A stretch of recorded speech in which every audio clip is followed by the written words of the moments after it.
una empresa de videojuegos en China acaba de nombrar como CEO a la inteligencia artificial. ¿Cómo ahora una junta de seres humanos le va a exigir rendición de cuentas a una herramienta de inteligencia artificial y viceversa? Y cuando una junta directiva termina únicamente analizando lo que le pasa a la organización, yo siempre les digo, esto no es una junta, esto es un comité de gerencia o esto es un comité directivo, pero esto no es propiamente una junta directiva porque estamos dejando por fuera temas supremamente estratégicos de la organización, temas estructurales a nivel de tecnología que hoy en día están impactando a las organizaciones de manera cada vez más acelerada, temas de talento que también se están volviendo clave dentro de las compañías y eso también impacta los planes de sucesión dentro de la organización, que muy pocas juntas directivas conversan cómo generar alianzas estratégicas, abrir un poco la mirada a la internacionalización de estos negocios que tendrían las posibilidades de hacerlo y finalmente nunca se sientan a tener ese tipo de conversaciones en la mesa.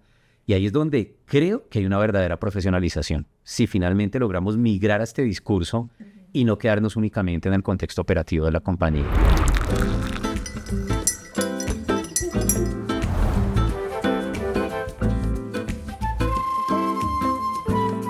Hoy estamos con un experto que entiende mejor que nadie la complejidad que hay detrás de las empresas en Latinoamérica, en particular de las empresas familiares.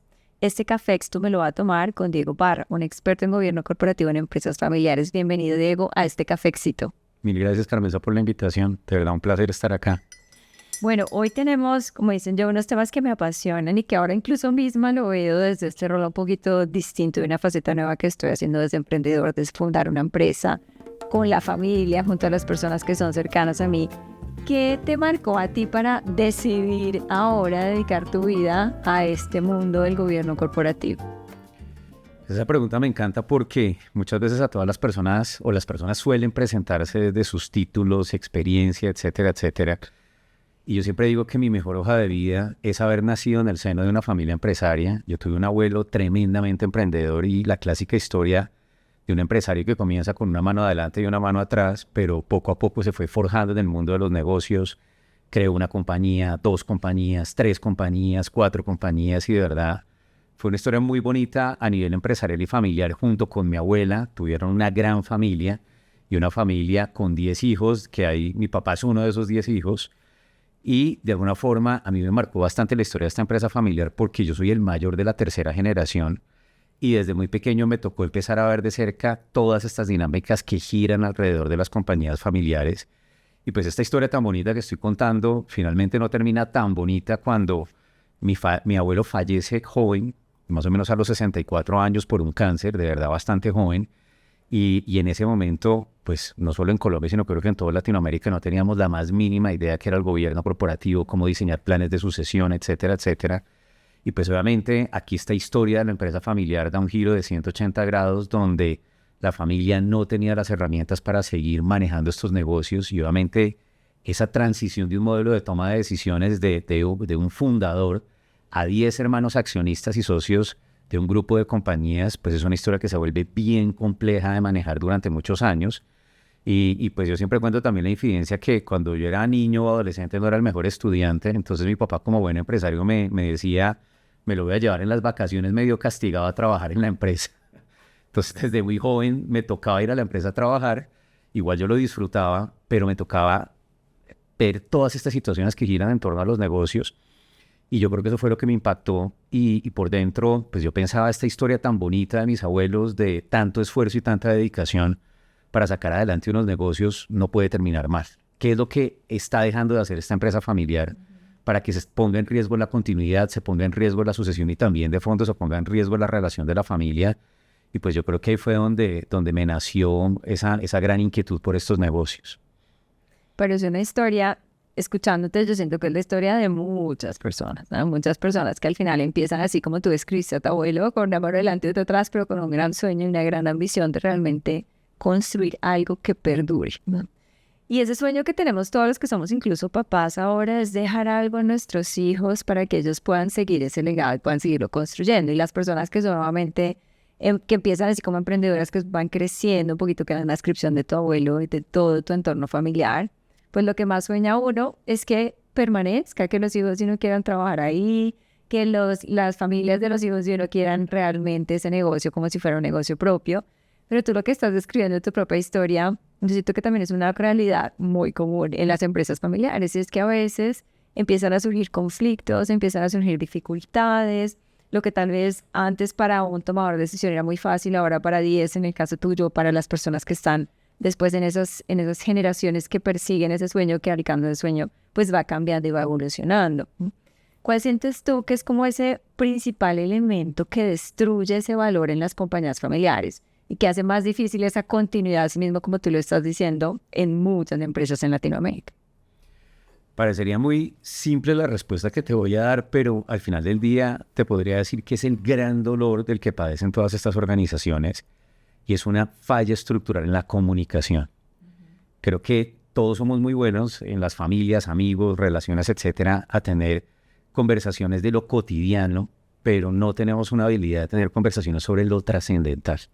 Y lo trascendental es hablar de sentimientos, hablar de conflictos, hablar de diferencias, de planes de vida, de intereses, inclusive intereses que a veces se oponen entre los mismos miembros de una familia. Y finalmente, lo que termina pasando en estas organizaciones es que asumimos demasiadas cosas que finalmente puede que no sean.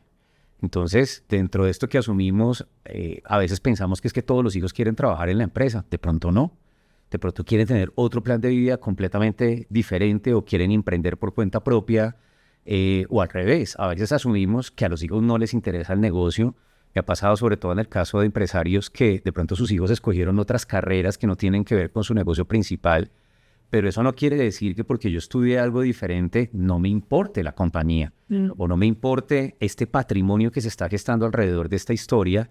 Entonces, pues vuelvo a lo mismo, se asumen demasiadas cosas que finalmente las familias no cuentan con las herramientas de sentarse a la mesa y dialogar con absoluta apertura y generar una alineación de intereses, lo cual al final genera algo que yo llamo, y otras personas también lo llaman exactamente igual, la visión compartida. Y la visión compartida quiere decir un poco qué quiere cada miembro a nivel individual, pero en el fondo qué nos une y qué nos lleva a trabajar en conjunto por la sostenibilidad del negocio, la sostenibilidad del patrimonio. Y muy pocas veces las familias tienen esa sentada a la mesa a hablar de ese propósito común. Y yo creo que ahí es donde hay una de las principales fallas estructurales en este tipo de compañías. O sea, que lo que nos estás diciendo es que además uno a veces piensa que la comunicación cuando es una familia debería fluir de manera más fácil, porque tal vez hay más confianza o tal vez hay más entendimiento de ese camino que se ha recorrido en conjunto. Pero tú nos estás diciendo al contrario, a veces es más difícil establecer conversaciones y comunicaciones profundas para alinear la visión de toda una familia o todo un grupo familiar hacia un mismo objetivo. Si volvemos al caso de tu historia personal, un poquito de la historia de tu familia, ¿cómo ha sido ese proceso? ¿Cuáles han sido las claves que han permitido que esa comunicación mejore para que esa empresa haya podido mantenerse e incluso siga creciendo en el tiempo? Pues a ver, yo creo que en el caso de mi familia, ahora que lo preguntas, han logrado salir adelante en ciertos temas y hay otros donde todavía mi familia no ha logrado salir adelante.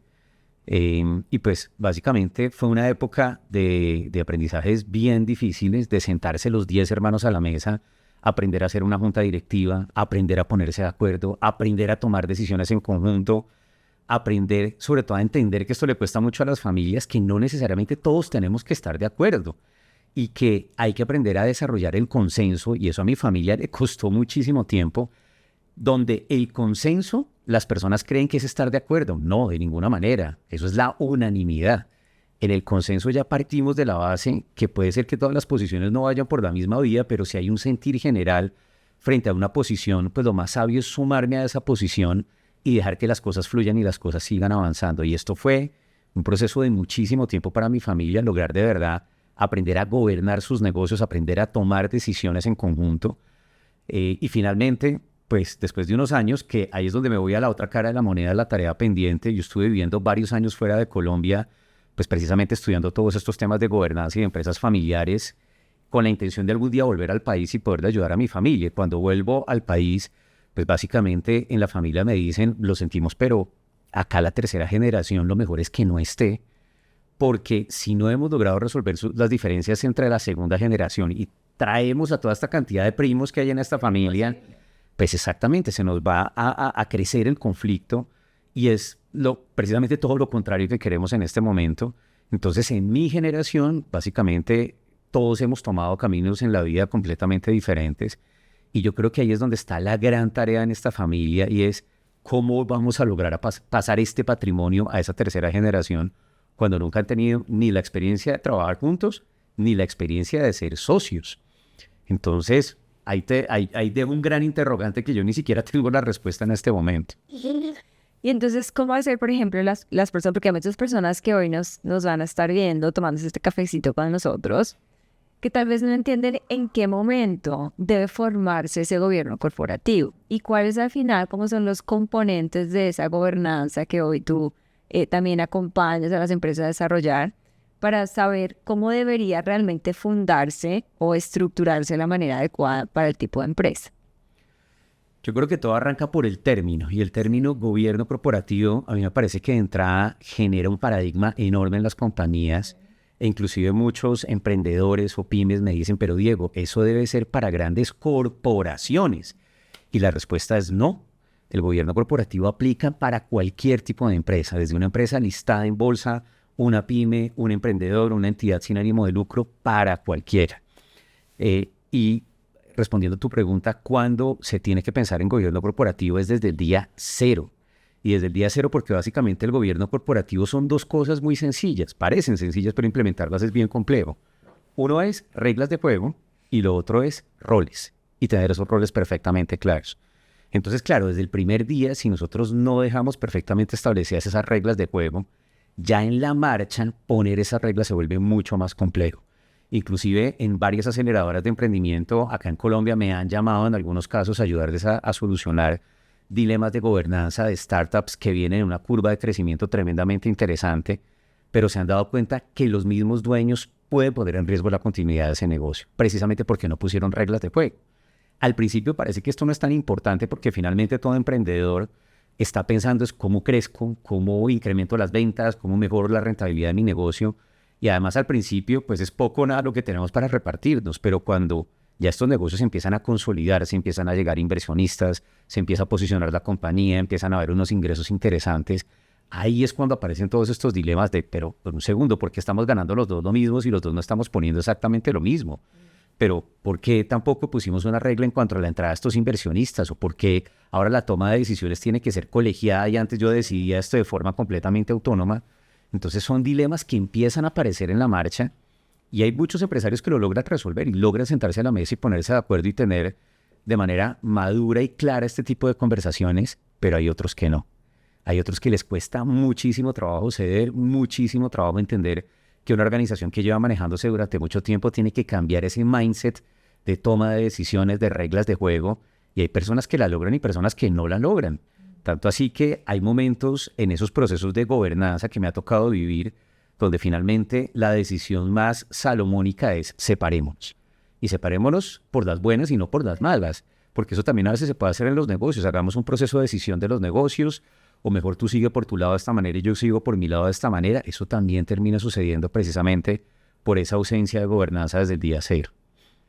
¿Y qué aconsejarías para las personas que hoy están formando esas compañías que seguramente han crecido, personas que están en ese auge de expansión dentro de sus propios negocios?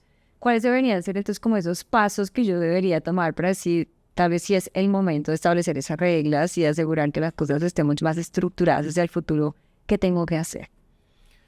Pues mira, hace un tiempo un empresario me dijo un dicho que me parece absolutamente sabio y este señor decía, en la vida hasta lo poco probable a veces ocurre. Uh-huh. Y el problema es que nosotros muchas veces no nos sentamos a calcular lo poco probable. Creo que todos sentimos a veces que tenemos la bola de cristal e inclusive yo oigo empresarios decir, es que el día que yo me muera... puede ser mañana. Puede ser mañana o puede ser que un hijo que es el futuro sucesor de la compañía fallece primero que el papá y era la persona que estábamos formando para la entrega de la dirección de la compañía. O sea, hay demasiadas variables que pueden cambiar la historia de estos negocios. Entonces, por eso mismo vuelvo a hacer alusión de plantear reglas de juego para lo altamente probable y de pronto también para cosas que no son tan probables, pero que inclusive también nos podrían llegar a suceder en algún momento. Y de esa manera, si eso llegase a pasar, tengamos una puerta de salida y podamos estar preparados. Cuento una anécdota muy rápida. Hace poco tiempo, relativamente poco tiempo, tuve la oportunidad de conocer una colombiana que está en el mundo del arte y es una mujer que pues viene posicionándose de una forma relativamente importante, pero lo de ella es arte, punto.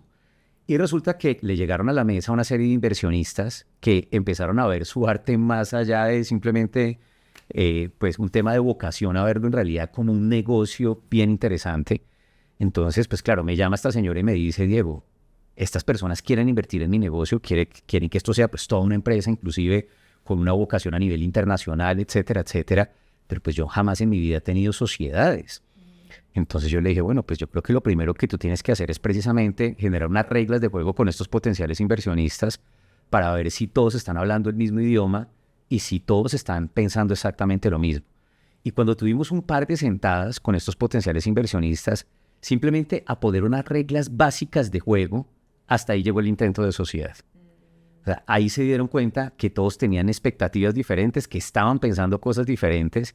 Y yo creo que eso es lo interesante de pactar reglas desde el día cero, porque puede ser que esas discusiones que nos llevan a hablar inclusive de temas que a veces son incómodos, pues nos abren los ojos y nos hacen ver que de pronto estábamos en el lugar equivocado. Y ahí es donde, vuelvo y digo, cobra bastante relevancia esto del gobierno corporativo. Y por ejemplo, cuando estás hablando de cómo establecer, cómo también alinear esos objetivos, esa visión de futuro de crecimiento, cuando empiezas a tener socios, posibilidad de inversión, crecimiento expansivo, bueno, yo creo que a veces los emprendedores arrancamos con la familia, porque uno generalmente busca el soporte en las personas que están más cercanas a uno. Entonces, yo termino haciendo una compañía con mi pareja, con mi mamá, con mi hermano, con un montón de personas que uno va como agrupando, que son las personas más cercanas a uno, porque en ese momento seguramente son las personas primordiales en las que yo puedo apoyar. ¿Qué debería hacer? Porque a veces esto también puede ser un error, porque tal vez empiezo a crear un poquito una estructura que no es muy estructurada, pero simplemente está apalancada en la relación como eje fundamental dentro de esa compañía. ¿Cómo entonces, si yo he construido eso, puedo migrar a realmente algo que sea mucho más claro, que me funcione hacia el futuro, que independiente si es familiar o no es familiar, la persona que llegue después pueda retomar y pueda llevar esa visión a otro lugar? Bueno, esto que tú mencionas, yo creo que es uno de los grandes talones de Aquiles detrás de estas organizaciones, porque como bien dices, cuando empiezan a crecer y necesitamos más manos, lo primero que a todo empresario se le viene a la cabeza es traigamos a la familia. Y generalmente el traer a la familia se basa en dos motivaciones que a mi juicio no son dos buenas motivaciones. La primera, confianza, porque muchas veces los empresarios dicen confío más en mi familia que en un extraño. Y la segunda motivación es ayudar, porque de pronto hay personas en mi familia que necesitan el trabajo, les sirve el trabajo, pues venga, me los traigo acá. Pero como yo les digo a muchos empresarios, hay demasiadas formas o mecanismos de cómo ayudar a la familia y no necesariamente es dando un trabajo. Porque a veces con esa intención de ayuda, desafortunadamente, terminamos trayendo a la organización personas que no tienen el talento, que no tienen el perfil, que no tienen la vocación por esto, y finalmente este experimento termina siendo peor el remedio que la enfermedad. Y a fin de cuentas, cuando ya tienes a la familia instalada dentro de la operación del negocio, decirle a la familia, hasta acá llegamos, no vamos más, es dificilísimo. Esa es la conversación que ningún empresario quiere tener, porque ya todos saben que eso va a poner en riesgo la relación. Inclusive he tenido casos de algunos empresarios que buscan minimizar el impacto de la salida de un familiar que no funcionó en la gestión y no sé, por ejemplo, le dicen te voy a dar una indemnización sumado a X meses de salario mientras consigues otro lugar donde ubicarte, y a pesar de todo eso, se termina dañando la relación familiar. Entonces yo creo que esa es una de las consecuencias que a veces no medimos, y suena muy bonito y muy romántico venirse a trabajar con la familia, pero si este experimento no llega a funcionar, la consecuencia desde lo personal es altísima. Entonces, yo creo que uno tiene que empezar a romper con ese paradigma que solo con familia este negocio puede salir adelante, e inclusive a veces es más fácil exigirle a extraños. Un jefe que tuve hace muchos años también me decía un día, nunca en la vida vaya a contratar a nadie a quien usted no pueda despedir. Y esa es una de esas premisas que en este caso se vuelve tremendamente difíciles de cumplir. Me gusta esa frase porque creo que al final deja ver un poquito la dificultad que hay, porque la relación es el eje principal y en una empresa familiar eso todavía es mucho más fuerte y contundente. Entonces, yo conozco muchas personas que hoy trabajan en juntas directivas de empresas familiares y me dicen, por ejemplo, es que la mitad de las conversaciones son cosas que ellos no se pueden decir. Entonces me dicen a mí que le diga a esta persona que es su hermano, que tiene que cambiar o hacer esto, pero ellos, entre ellos, no necesariamente se hablan porque esas conversaciones no pasan de la manera abierta, clara, concreta y contundente que tú mismo estás sugiriendo. Son conversaciones que simplemente a veces se evitan, que se van como postergando y se van como agrandando un poquito en el impacto, y que a veces lo que hacemos es que buscamos externos para que nos ayuden a gestionar o manejar esas relaciones que cuestan un poco más. ¿Cuál es el rol que una junta directiva debe tener en este tipo de empresas? Porque mucho se habla de las juntas y hay muchos te dirán, no, pues tienen que ser una empresa muy grande para tener una junta directiva. ¿En qué momento yo debería considerar tener una junta directiva y cuál es el rol de esa junta para esa empresa? Pues yo creo que lo primero, en cuanto a las juntas, o como lo dicen en otros países los directorios, las familias siempre las han tenido de alguna manera. Lo que pasa es que no están muy basadas en cuanto a la teoría del gobierno corporativo, pero cuando yo me siento a conversar con estas familias, decisiones muy importantes las toman en la empresa, almorzando juntos, porque todos los días se ven allá, o están el domingo en un almuerzo familiar, en su casa o en su finca, y se sientan a hablar de temas estructurales de negocio, y ahí empiezan a tomar decisiones muy importantes. Es que cada domingo puede ser una junta directiva, ¿no? Sin problema. Cada reunión, cada almuerzo familiar se convierte generalmente en un entorno de discusión de negocio. Total, pero digamos que eso también tiene consecuencias, porque nos lleva a mezclar los escenarios de familia con los escenarios de empresa, y a veces eso no es tan bueno, porque también puede ser que afectemos los escenarios de familia, que eso lo he visto también en muchos casos, y yo creo que ahí es cuando ese modelo de juntas formales lleva a separar estos dos escenarios. Los momentos de familia dejémoslos a otro lado, y los momentos de negocio y de toma de decisiones estructurales del negocio empecemos a tener la disciplina de hacerlo de otra manera, en otro lugar y con otra metodología. Y eso es un poco lo que me toca hacer con las familias, y es irlos llevando de la mano poco a poco a cambiar ese modelo y entender qué es lo que se debe hacer al final del día detrás de una junta directiva que les genere valor y les genere impacto. Porque inclusive también las familias piensan que sentarse en una junta es sentarse a hablar de cualquier cosa. No, uno no se puede sentar a hablar de cualquier cosa, porque también pierde esa generación de valor, ese escenario de toma de decisiones, pero es todo un proceso. Yo creo que también es un error llevar a las familias, cuando nunca han tenido ese tipo de formalidades, a pretender que las tengan de la noche a la mañana. En este proceso hay que tener muchísima paciencia y, como un niño pequeño, irlos llevando poco a poco de la mano hasta que aprendan a caminar solos en esa metodología.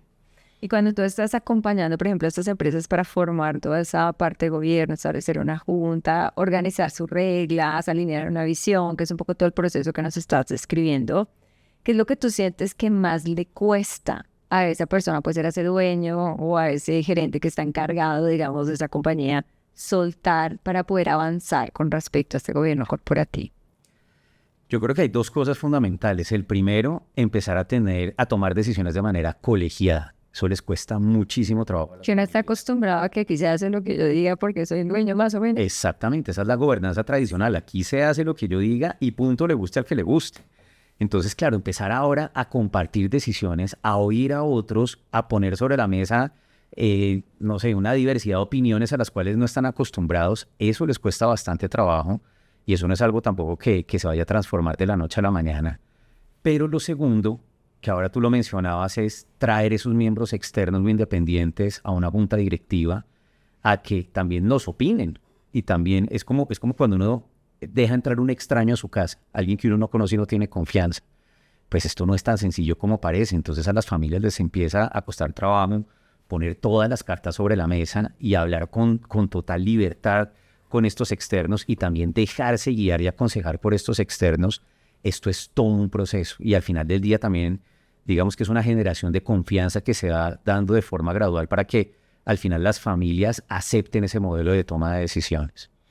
Oye, creo que hay mucho entonces que hay que soltar, ¿cierto? No solamente desde el propio modelo de liderazgo que tal vez ha generado ese crecimiento, esa expansión hasta cierto punto en la compañía, sino a veces también el ego propio de decir, tengo que recibir personas diferentes que me acompañen, que me den ideas, que me guíen de una manera distinta. Entonces aquí hay mucho juego, digamos, para la persona que suena, pero para las personas que se sientan en esa junta, también hay mucho en responsabilidad. A veces las personas asocian juntas directivas como con una moda. Y yo que vengo un poquito de todo ese entorno ejecutivo corporativo, es como que se volvió de moda estar en una junta directiva, como que te da estatus, como que al final la gente siempre dice, no, yo a cierto nivel en mi carrera lo que quiero es ser un miembro de junta. Y la verdad es que yo, de todas las formaciones que he tenido, de todo lo que he aprendido también de la relevancia del gobierno corporativo, es una gran responsabilidad, no es ninguna moda, es una gran responsabilidad. Y las personas que se sientan en una junta directiva, en especial, por ejemplo, en una empresa familiar, te sientes como miembro independiente, tienes obviamente un papel muy crítico que jugar. ¿Cuál sentirías tú que debería ser el perfil adecuado de esos miembros que se sientan en una junta directiva para realmente agregarle ese valor que necesita la compañía en un momento determinado? Pues como bien dices, yo siento que hoy en día hay un problema estructural con muchos miembros de junta directiva y es que se quieren sentar en este escenario con la motivación incorrecta. Y es como tú bien dices, un tema de estatus, otros inclusive un tema de compensación, qué rico que me pagan por estar ahí sentado, pero a veces no están midiendo del otro lado qué es lo que está esperando la compañía y cuál es el nivel de esfuerzo que también hay que dejar sobre la mesa. Y en el caso de una compañía familiar, esto demanda demasiadas habilidades. Porque, en primer lugar, no es fácil, como decía antes, esa generación de confianza con los accionistas para ganarse ese voto de poder uno hablar con total apertura en este escenario. En segundo lugar, estas son juntas donde también hay que dedicarles mucho tiempo por fuera de la sesión de junta. Porque a veces la administración lo pide, algunos comités lo piden, los mismos accionistas lo piden y uno tiene que tener la apertura y disponibilidad para poder hacer esto. Creo que también los accionistas por su mismo ADN, que muchos de estos empresarios, cuando su negocio era pequeño, ellos hacían de todo. Eran el del café, eran el financiero, eran de todo. Y ellos también esperan un poco el miembro de junta que se remangue. No quiero decir con eso un miembro de junta que coadministre, sí, pero el miembro de junta que se interesa, venga, muéstreme la operación de la compañía, quiero conversar, muéstreme su fábrica, quiero que me explique. Ellos no quieren miembros de junta de escritorio. Creo que eso les aterra. Pero al final yo creo que uno de los atributos que más se necesita para poder estar en este tipo de juntas directivas tiene que ver con un altísimo nivel de inteligencia emocional. Porque muchas veces se van a cursar en estas juntas directivas conversaciones que a uno le pueden chocar, porque de pronto pienso diferente a esta familia o tengo una escala de valores diferentes a las de esta familia o a mí me formaron muy diferente, pero pues al final del día uno con absoluto respeto tiene que entender que esa es esa familia y mi familia es mi familia. Y aquí yo no vengo a hacer juicios de valor de cómo ellos se manejan o se entienden o discuten inclusive como familia, sino cómo puedo aportarles valor desde mi experiencia sin entrar en el conflicto. Porque cuando un miembro de junta desafortunadamente pierde de vista esto que estoy mencionando y terminan involucrados en el conflicto que a veces pasan, pues inmediatamente pierden parcialidad o imparcialidad en el escenario. Ahí yo creo que el miembro de junta ya empieza a descartarse de forma automática en este escenario. Porque cuando la familia siente que ese miembro de junta en realidad no está en la mitad, sino que si hay una división de criterios en estas familias y me inclino más por este lado que por este, perdiste el año. Y eso es bastante sencillo que pase en estas compañías. ¿Y qué tan bueno es? Porque también conozco algunos casos donde, por ejemplo, hoy la persona que lidera o el presidente de la compañía también es el presidente de la junta. ¿Eso estaría bien o tú sugieres que la junta realmente sea completamente independiente de la persona que hoy dirige o el CEO de esa compañía? Pues esto es bien curioso porque digamos que la teoría diría que no es tan sano que el presidente de la empresa o gerente sea también a su vez el presidente de la junta directiva, porque eso genera ciertos conflictos de agencia, como lo llaman, o conflictos de interés. Pero cuando tú tienes un fundador en esa posición es imposible que le prohíbas ejercer ese doble rol. Porque ellos sienten que eso ya es un derecho adquirido y sienten que yo fui el que creé este patrimonio, yo fui el que fundé esta compañía, porque me tengo que someter a un tercero que no sea yo mismo. Entonces, esto es absolutamente normal que pase en estas organizaciones. Sin embargo, cuando van evolucionando en el tiempo o llegan nuevos accionistas, que eso ya está pasando mucho hoy en día en Colombia, que lleguen socios externos o que pasemos a una segunda o una tercera generación, y ya el grupo de accionistas es numeroso, ahí ya no lo recomendaría como una sana práctica. Ahí sí tendría que haber una clara diferenciación de roles y en la medida de lo posible a nivel de toma de decisiones tratar a como de lugar que ese modelo de gobierno evite conflictos de interés que son bastante comunes en este tipo de negocios. Y desde al final lo que nos deja de comenzar es que a medida que va creciendo la complejidad también del negocio, lo que amerita es tener roles mucho más claros, que no se desdibujen de alguna manera, sino que permitan que cada uno de esos entes dentro de la misma corporación funcionen de manera adecuada. Y cuando, por ejemplo, personas que dicen, no, a mí me gustaría llegar a sentarme en una empresa familiar porque la verdad es que yo tengo el conocimiento, puedo aportar. Y fui, por ejemplo, muy buen empleado, a mí me fue muy bien, yo gerencié algunas compañías, he mostrado adaptabilidad. ¿Tú crees que el que fue necesariamente buen empleado en una corporación va a ser un buen miembro de juntas el aporte que tiene? Yo creo que primero hay que entrenarse y foguearse para no estar sentado en una junta directiva. Hay muchos ejecutivos en Colombia que he tenido la oportunidad de conocer que tienen unas hojas de vida espectaculares y han tenido una carrera desde lo corporativo tremendamente interesante, pero eso no necesariamente les va a asegurar que pueden hacer un rol exitoso dentro de una junta. Ser un buen miembro de junta requiere tener cierto fogueo previo, haber podido uno exponerse en ese tipo de escenarios que a veces no es tan sencillo. Entonces hay personas que me dicen, Diego, pero bueno, ¿y yo cómo arranco en ese mundo de las juntas directivas? Y yo siempre les digo, pues hay demasiadas compañías que a gritos quisiera tener a alguien como ustedes y de pronto ni siquiera tienen el presupuesto para pagarlo, startups, ONGs, etcétera. Hay que buscar estar en ese tipo de escenarios para después empezar a escalar a otro tipo de organizaciones que pueden empezar a ser inclusive más exigentes con sus miembros de junta, precisamente porque ya hay unos honorarios detrás. Entonces también están esperando que de vuelta el aporte de los miembros de junta sea significativo. Entonces yo creo que por ese lado, ir buscando tener esa experiencia, formarse como miembro de junta, yo creo que también es muy importante. Hoy en día, te diría que hace 10 años tal vez en Latinoamérica o en otros países era muy poco lo que se encontraba de oferta en este sentido. Hoy en día hay una oferta gigante para poder formarse como miembro de junta.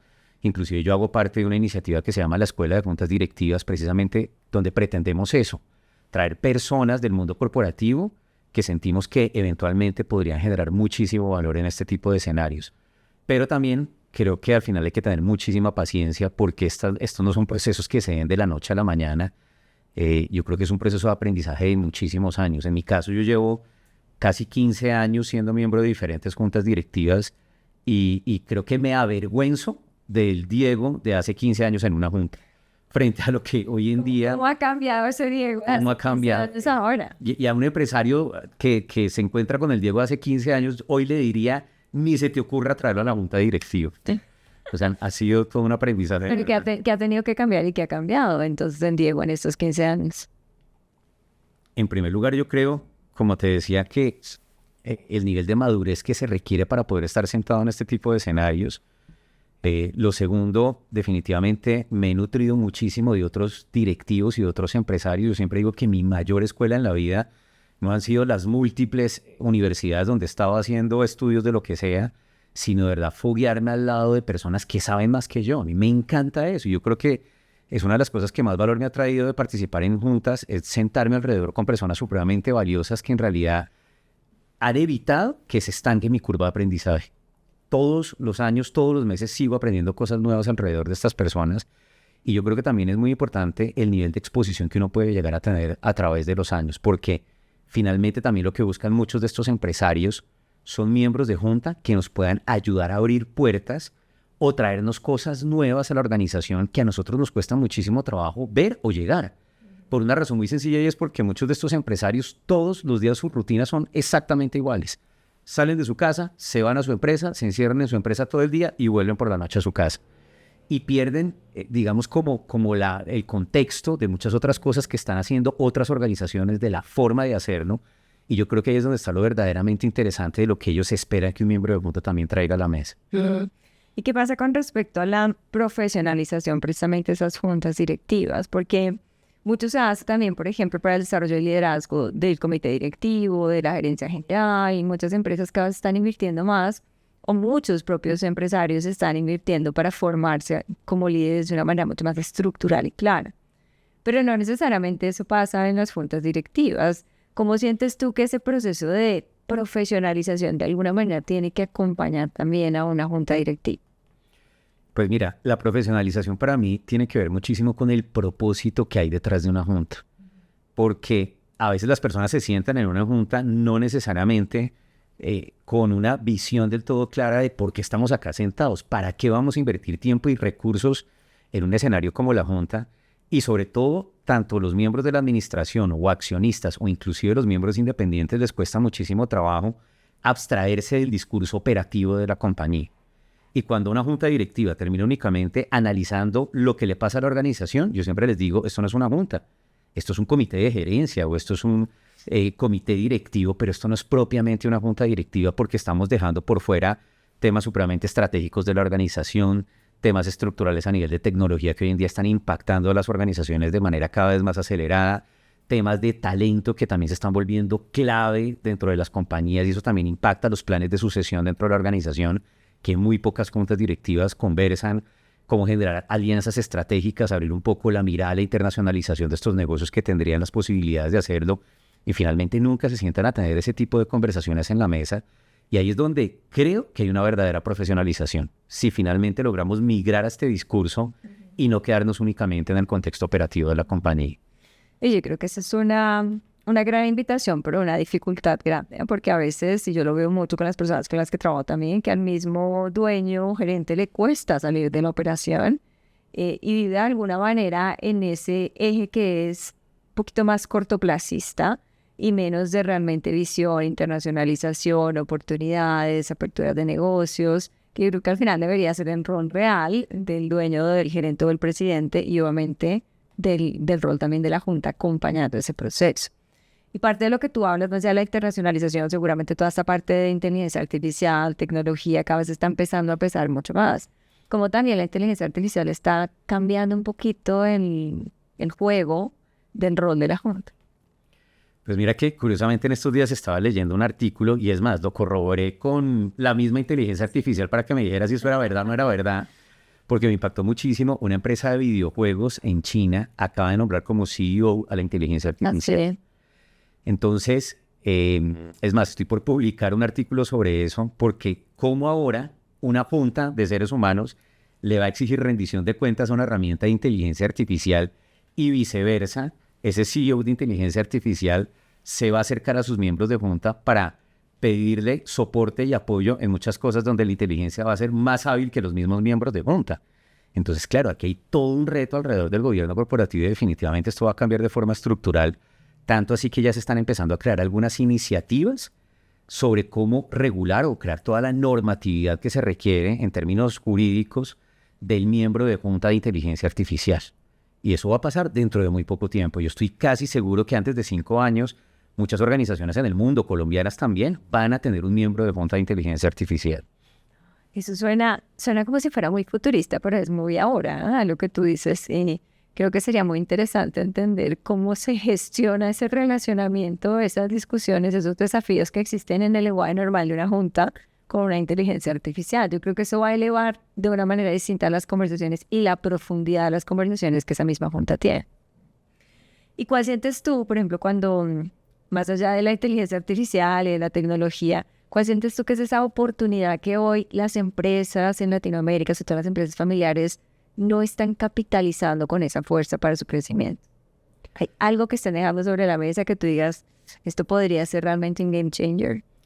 Pues mira, yo siento que operar en un país como Colombia o en otros países latinoamericanos que son tremendamente parecidos a los nuestros, ya per se tener empresas en estos países es un reto enorme por la cantidad de situaciones adversas que giran alrededor de los empresarios entre falta de talento en las organizaciones y conseguir verdadero talento no es tan sencillo, temas de corrupción, temas políticos, temas de impuestos o fiscales que también van en contra del desarrollo de estas compañías. O sea, son tan adversas las situaciones alrededor de estos negocios que cuando me he dado cuenta que hay empresarios que tienen el coraje de brincar a otras latitudes a hacer negocios, estos empresarios siempre me han dicho, Diego, nunca me imaginé que fuera a ser tan fácil en otro lado respecto a lo que nosotros hemos tenido que vivir acá. Y normalmente los empresarios piensan al contrario.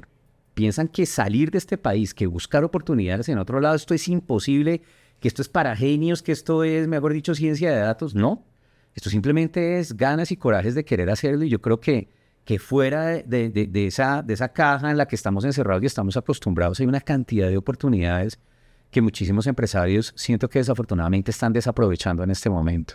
Bueno, es que como lo viste, pero yo lo digo por experiencia propia también porque tengo una empresa en Estados Unidos y es mucho más sencillo, ¿no? Realmente hacer empresa en Colombia cuesta, es complejo, como tú le estás diciendo.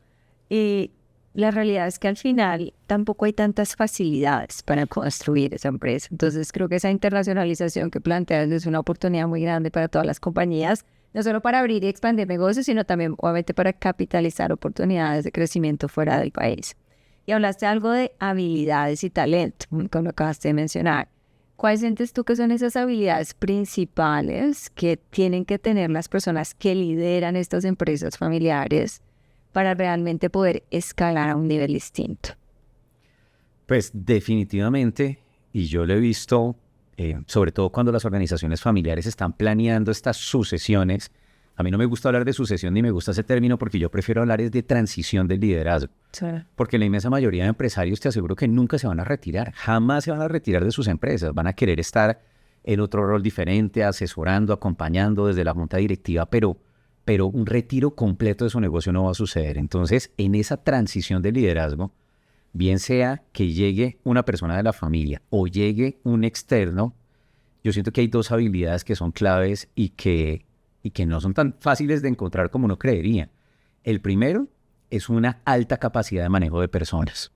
Esto es complejísimo, de verdad. Yo creo que esta es una ciencia que todavía en la humanidad no hemos terminado de entender, porque manejar personas es muy complejo. O sea, lograr eso que hablamos tan bonito de ese liderazgo inspirador, pues vaya y impleméntelo a ver qué tan fácil es, porque todavía vemos en Latinoamérica mucho liderazgo de garrote, ¿no?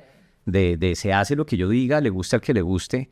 Y eso creo que está afectando precisamente también ese desarrollo y atracción de talento a las organizaciones. Entonces, de verdad, tener líderes que logren motivar a su gente y que logren manejar equipos diversos es una habilidad tremendamente difícil de conseguir. Y lo segundo, algo que también he visto en muchos líderes en estas organizaciones y personas bien exitosas, es que nunca han gerenciado la empresa desde el escritorio. ¿Eso qué quiere decir? Que son unas personas con una habilidad de relacionamiento impresionante. Están en constante comunicación, no solo con su equipo, sino con proveedores, con clientes, con la banca, con otros jugadores, inclusive con su misma competencia. Y también he visto en muchas organizaciones que hay personas, casualmente ayer estaba sentado con un sucesor que le hacía la pregunta, le dije, de lunes a viernes, ¿cuánto tiempo estás en la calle? Me dijo, nunca, siempre estoy en la oficina. Le dije, preocúpate de verdad, porque una organización no se gerencia desde el escritorio. ¿Dónde estás construyendo las relaciones de esta compañía? Y creo que también tener esas habilidades de relacionamiento y lograr construir y fortalecer pues esos hilos que también van a mover la organización en otro sentido, eso también es importantísimo en ese rol de gerencia.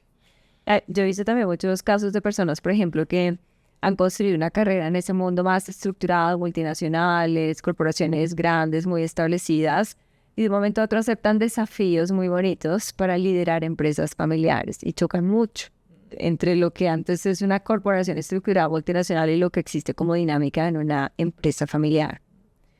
Obviamente hablaste de la capacidad de relacionamiento, hablaste también pues, de la necesidad de estar siempre adaptándonos a lo que venga, pero ¿qué le podrías decir a esas personas que hoy hacen como un giro un poquito en esa carrera y pasan de ese mundo más estructurado multinacional a un mundo familiar? ¿Qué debería hacer esa persona? ¿Qué mindset tiene que ajustar rápidamente para poder garantizar el éxito en una empresa tan distinta? Pues definitivamente estos son dos mundos absolutamente opuestos. El mundo corporativo multinacional y el mundo de la empresa familiar. Y yo creo que lo primero que uno tiene que entender es que voy a llegar a un sitio donde todo está por hacer. Cuando en estas multinacionales muy seguramente ya casi todo está hecho o está bastante planeado. Aquí es al revés, aquí todo está por hacer. Pero en segundo lugar, también hay que entender que detrás de estas organizaciones hay una serie de tradiciones, de forma de hacer las cosas, donde uno tiene que tomarse el trabajo primero de entender cómo funciona la organización antes de llegar a proponer demasiados cambios. Porque eso lo he visto en ejecutivos que han salido de grandes compañías precisamente en procesos de headhunting que me ha tocado ver de lado, y estos señores no duran mucho en estas compañías. Y no duran mucho porque llegan con ideas, que no está mal, llegan con propuestas, quieren hacer muchos cambios y se estrellan contra un muro de concreto porque no quisieron entender que los accionistas o la familia tenían otra forma de hacer las cosas, otra mentalidad. Sus valores y su cultura también los lleva a decidir bajo otra perspectiva. Y yo creo que ese es el primer ejercicio que hay que llegar a hacer, entender cuál es el ADN de esta organización y después de que uno lo entienda muy bien, ganarse el respeto de los empleados y de los accionistas para ahí sí entrar con una serie de propuestas que estén lo suficientemente alineadas con ese ADN y no chocar, sino llegar a construir sobre lo ya construido. Creo que implica entonces un cambio importante en el entendimiento, en el mindset, pero también la agilidad, lo que tú dices, de poder leer el entorno de manera adecuada.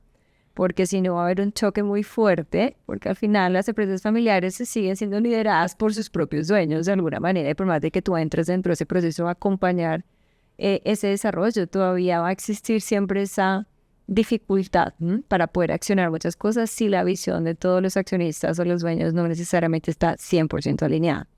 Entonces, volviendo un poquito al tema de las juntas, yo estoy conformando una junta.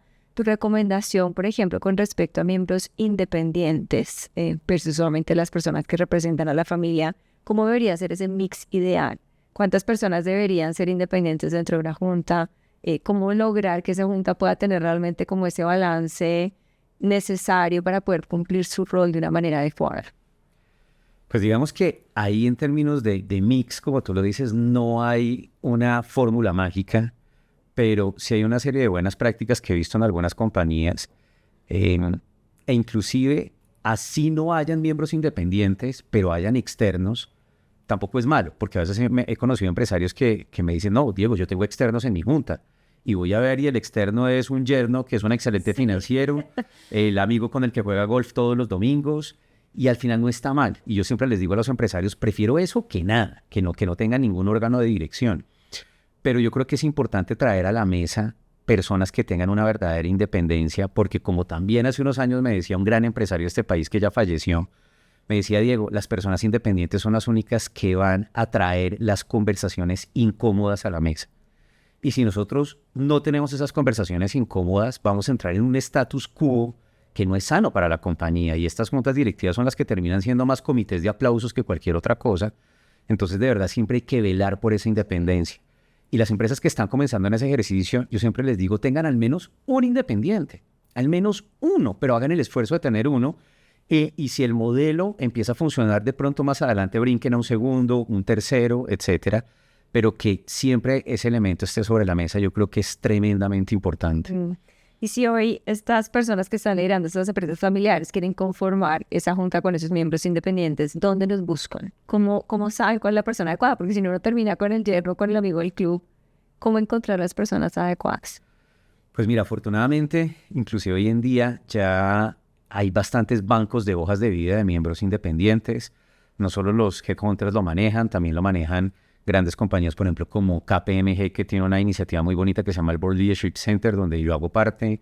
También hago parte del Centro de Estudios de Gobierno Corporativo del CESA, donde ahí también hay otro banco de hojas de vida muy interesante. Pero normalmente te digo, en los procesos de búsqueda, a veces inclusive preguntando a conocidos, referidos, etcétera, pues uno también termina llegando a perfiles muy interesantes, pero no hay que irse por lo primero que uno encuentre. Yo siempre les digo a los empresarios, dense el lujo de escoger. Y dense el lujo de escoger sobre todo personas que puedan apalancar la estrategia de la compañía que ustedes tengan actualmente. Porque a veces inclusive sentamos personas muy buenas en la junta, pero con muy buenos perfiles, pero no son las personas correctas para ese tipo de junta. Entonces creo que ahí uno tiene que hacer un mejor filtro y sobre todo también tener una clara mentalidad de rotación de los miembros de junta, que creo que es otro error que pasa en este tipo de organizaciones donde hay miembros de junta que duran demasiados años y ya el valor y aporte que generan a la organización cada vez es menor. Muchas personas también dicen, no, es que algunas juntas escogen a las personas por el referido. Es que esta persona puso a esta persona ahí, y eso pasa también no solamente en las empresas familiares, pasa también en otro tipo de empresas, donde a veces los miembros de junta no saben que no tienen ni la preparación, ni tal vez incluso el interés, pero están sentados ahí porque alguien más los puso, los designó. Como si yo estoy, por ejemplo, liderando una compañía donde tengo una junta directiva, algunos de los miembros está así, digamos, si no siento que esté creando el valor, no siento, o tal vez está impuesto por alguna otra persona y necesito que esa persona permanezca ahí. ¿Cómo puedo manejar esa situación y cómo puedo en este caso encontrar aliados adecuados dentro de la junta para lograr movilizar mejor algunas de las acciones o las decisiones? Pues lo que acabas de decir parte de un principio del gobierno corporativo que es el famoso accountability y es hay que rendir cuentas. Y normalmente muchas juntas directivas están acostumbradas a que el gerente o el CEO rinda cuentas, pero un segundo, nosotros como junta también tenemos que rendir cuentas. Entonces, muchas organizaciones hoy en día ya han implementado la política de hacer un ejercicio de evaluación de desempeño de la junta. Inclusive todas las empresas que están vigiladas en Colombia ya están obligadas a hacerlo. Y si ese ejercicio se hace de buena manera y obviamente de forma independiente, te aseguro que el resultado va a hablar por sí mismo. Y ahí es cuando las compañías empiezan a tomar decisiones en cuanto a su conformación, el impacto de un miembro, de otro miembro, el rol que está teniendo este órgano, la arquitectura de la junta, etcétera. Entonces yo sí creo que es importante que nunca se pierda esa cultura de rendición de cuentas también de la misma junta. No, okay. Yo creo que es súper importante lo que estás diciendo porque cada vez se tiene que volver mucho más profesional y cada vez hay que entender mejor el valor que se genera sentado dentro de una junta directiva y la responsabilidad de accountability que se tiene. Incluso es una responsabilidad que puede llegar a trascender hasta el propio patrimonio. Entonces, creo que a veces es importante entender todo lo que hay atrás de eso, que aunque parece una moda, tiene una gran fuerza para realmente mover ese tejido empresarial en Colombia. Estamos llegando casi al final de este café, entonces me pasó rapidísimo. Esta conversación ha sido súper interesante, la verdad, contigo, Diego. ¿Qué consejo le darías entonces hoy a seguramente esos empresarios, esos emprendedores que te están escuchando y sueñan un poquito como con ese mundo, decir cuando haga esto, cuando tenga esto, cuál sería ese consejo que tú les darías para que ellos puedan no solo sobrevivir en este proceso, sino realmente escalar al nivel que necesitan? Pues el consejo que yo les daría es que empiecen a ver la gobernanza o el gobierno corporativo como una herramienta de sostenibilidad de su negocio y de su patrimonio. Y lo empiecen a poner dentro de sus prioridades, porque cuando tú hablas con muchísimos empresarios, obviamente ellos tienen sus normales preocupaciones. El tema de los impuestos, se me cayeron las ventas, un nuevo competidor muy agresivo en el mercado, etcétera, etcétera. Y todo eso les quita el sueño, pero tú nunca ves que les quite el sueño el tema de la gobernanza. Y finalmente, este tema, si no se planea, si no se diseña, eso también se puede llevar por delante de la compañía en algún momento.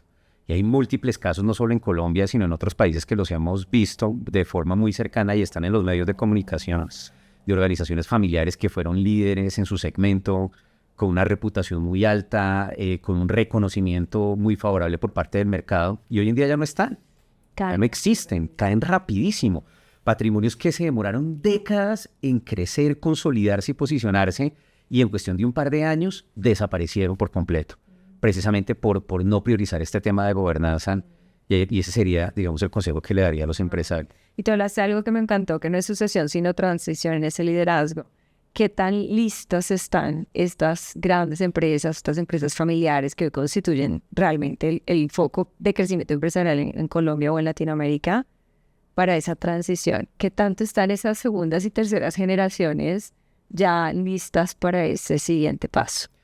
Pues lastimosamente no las veo tan listas, no porque no exista el talento, sino porque a veces existen intereses diferentes. Entonces no necesariamente los hijos de muchos empresarios hoy en día quieren aterrizar en la empresa familiar, sino de pronto quieren más bien desarrollarse de forma independiente, que vuelvo y digo, eso no está mal, pero si esa es la realidad de la familia, tenemos que buscar talento que nos vaya acompañando en ese proceso. E inclusive he tenido recientemente bastantes conversaciones con empresarios que ya tienen la apertura de abrir las acciones a miembros de la organización que no son de la familia, porque se están dando cuenta que en realidad ellos son los que van a sostener la operación del negocio en el largo plazo. Tanto así que este fenómeno que te estoy diciendo creo que cada vez va a ser más acentuado, porque las tasas de natalidad que estamos viendo en Colombia y en otros países pues vienen en picada, y eso quiere decir que cada vez lo que va a terminar sucediendo en las familias empresarias es falta de sucesores. No va a haber quien tome las riendas de este negocio. Entonces yo creo que eso va a ser muy interesante frente a lo que va a suceder en los próximos 10 o 20 años. Creo que las organizaciones familiares van a tener que tener una mentalidad de apertura del patrimonio, a trabajar con terceros y que estos terceros nos ayuden a sostener el negocio en el largo plazo. Bueno, y está pasando ya con muchas empresas muy reconocidas ahora, que son empresas que han estado lideradas por sus dueños y sus fundadores, y está viendo uno ese cambio un poquito que tú estás mencionando, donde llegan externos a seguir un poco con ese siguiente nivel de la compañía.